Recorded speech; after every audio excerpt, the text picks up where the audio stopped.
Hey guys, David here, and welcome to Digital Outlook. Wow, what a day we have had in this XRP ecosystem.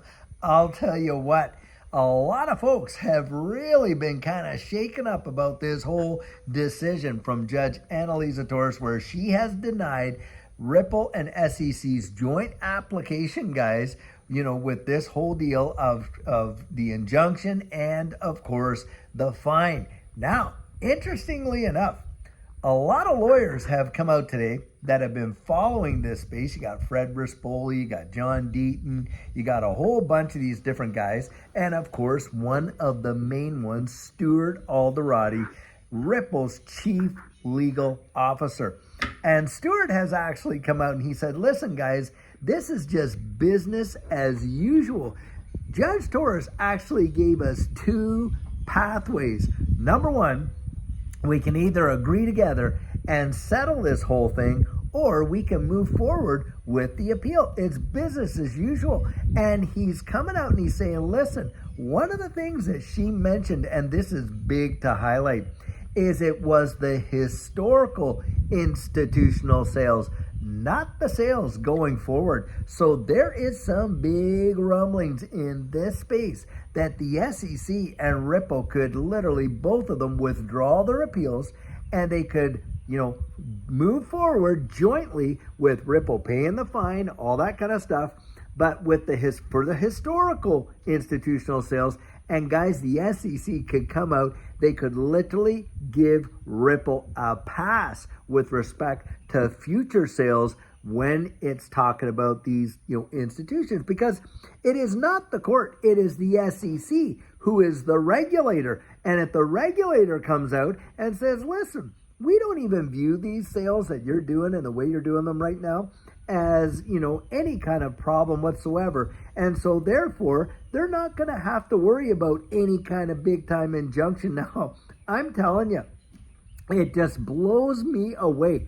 The stuff that we have seen in this case, it has got to be all theater. In my estimation, that's what we're seeing. But this is a pathway that they could follow. And a lot of folks are out there who think exactly that is exactly what could go down here. Ripple pays the fine, both of them withdraw their appeals, and then they come to their own agreement outside of the court, and there is nothing stopping them from doing it. Now, I want to comment on one thing.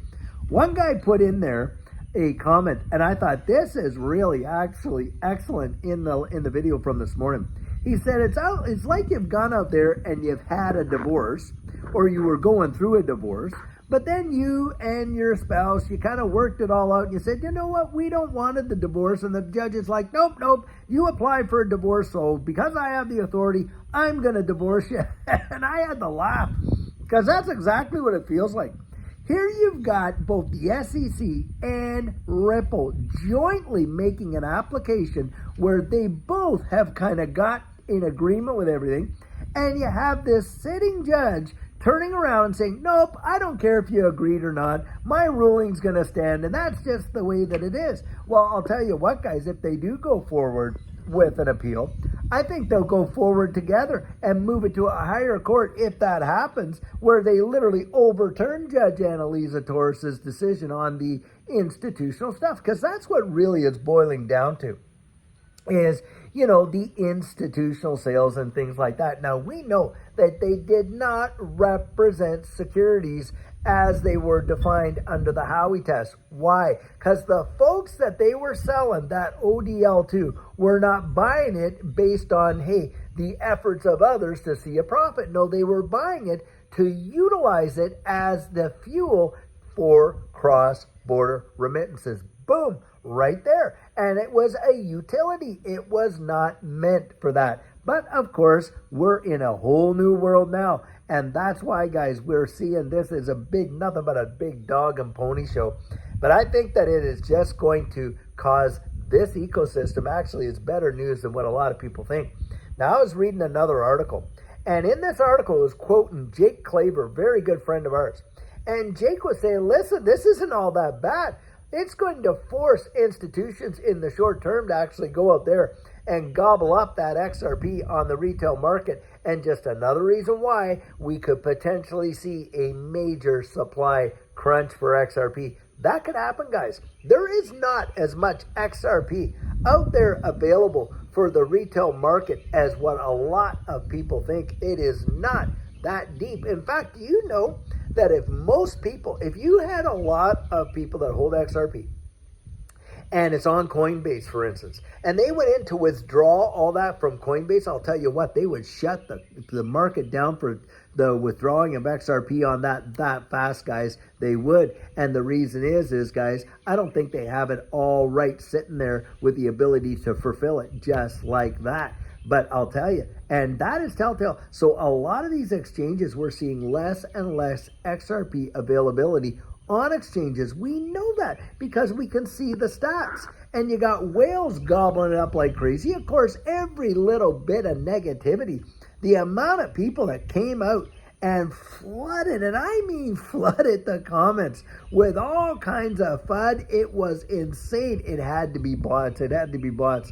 Because if they're all following it, this whole ecosystem, the way they are, then the reaction to this news wouldn't have been as aggressive. Because, guys, the fact of the matter is, most of the people that are out there commenting, all that negativity, I mean, you got almost every Bitcoin maxi that was jumping on the bandwagon over there, say every kind of negative comment that you can imagine about XRP and where it's going and all that. And guys, I'm going to tell you something.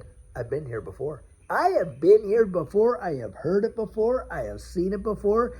And I'll tell you, did the market turn against XRP? No, guys, it didn't. It shot it off with a slingshot up 1,200%. Because when we were buying XRP way before the lawsuit was ever laid, then the lawsuit got laid down. Oh my gosh, the flurry of FUD that came out, phenomenal. And you saw some big time names literally call it XRP and S-Coin, and it was going to zero. They were getting what they deserve, and on and on. Of course, Vitalik Buterin and different people saying all this kind of nonsense, and you had Max Kaiser, and I mean, they were just going bonkers with it, right? Guys, 4 months later, XRP, $1.97, 1,200% move. Was it held back from that bull cycle? No, guys, it wasn't. And in fact, think about this. Under those circumstances, it was only listed on Uphold. Only listed on Uphold in the United States. Cut out of the world's greatest market. And yet, wow, how fast did it ever fly off? Guys, right now, you're not seeing it getting delisted from any exchanges, are you? No, you're not. In fact, it is on practically every U.S. exchange ever. Do you know for the last two bull runs that has never been the case? Nope, never, not ever. In 2017, XRP was only listed in the United States on Poloniex. That's right. And of course, in 2021, like I just said, Uphold. That's it. Well, now, guys, it is on every U.S. exchange. It was the wide world out there that drove the prices to insane limits. And now we've got it on the world's greatest marketplace. Guys, what do you think's coming down the pike? Well, I'll tell you what. I think this is going to literally send it. I am not the least bit shaken. Guys, I am not the least bit upset. Oh, there were some people like, oh, David, you look sad. It's like, you didn't even watch the video. Come on. But that's the kind of stuff that people want to throw down there, guys. They want us to kind of capitulate and drop our positions. Oh my gosh, and run like Chicken Little. Oh, the sky is falling. The sky is not falling, guys. The sky is not falling. Actually, the sky is not even the limit. That is just the beginning of where we're going. I personally do believe that we will watch this space so explode.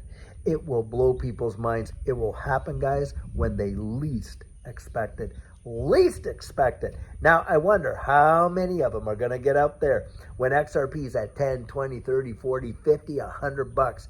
How many of them are going to cry out that, oh yeah, well, it's only $100, it's only $50, well, it's only $10, it's only $20, on and on and on. The utter nonsense that we get from these fuzzers, guys, in this space.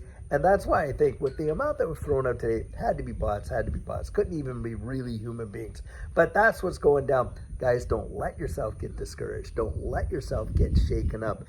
Just absolutely, you look at this thing, you pull back the curtain, and you can see this ecosystem has done nothing but expand, expand, expand. And where we're going, guys, it is literally beyond the moon. I'm telling you, I think we're going to literally fly right past the moon and smash right through Jupiter. Hold on, guys. It is going to be amazing. You get out there and do your own research, and you pull back the curtain and find out for yourself, because I'll tell you what, like I love to say, you know, I can share my convictions with you, can't give you the confidence that goes with it. Guys, get out there and really research it. And until tomorrow, when we're going to have another amazing coffee chat together, have an absolute fabulous one and take care.